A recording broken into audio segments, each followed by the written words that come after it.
గాంధీ హాస్పిటల్కి first visit చేశాను నేను ఒక ఎన్జిఓగా. గాంధీ హాస్పిటల్ విజిట్ చేసి వాళ్ళు ఏం కావాలని అడిగాను. వాటర్ డిస్పెన్సర్స్ కావాలన్నారు. Hot water, cold water.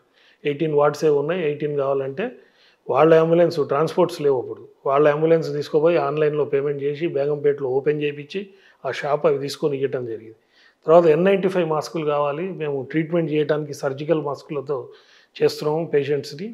N95 కావాలంటే మేము జైపూర్ నుంచి ఎయిర్ లిఫ్ట్ చేయించి N95 మాస్కులు తెప్పించి గాంధీ హాస్పిటల్లో ఇవ్వడం జరిగింది. అట్లా తర్వాత ఇక్కడ గాంధీలో అవసరం ఉన్నప్పుడు అన్ని హాస్పిటల్ కూడా అవసరం ఉంటుంది అని చెప్పి అన్ని కోవిడ్ హాస్పిటల్స్ విజిట్ చేయడం జరిగింది. ఇదంతా ఏంటంటే ఒక 3 నెలలు 4 నెలలు అయిన తర్వాత ఒక యజ్ఞం లాగా జరుగుతున్నది. అప్పుడు నేను ఎక్స్పీరియన్స్ అయ్యి ఇది నేను చేసే పని కాదు, some divine power is pulling me అనేది నాకు అర్థమైంది. అప్పుడు ఇంకా ధైర్యం వచ్చింది.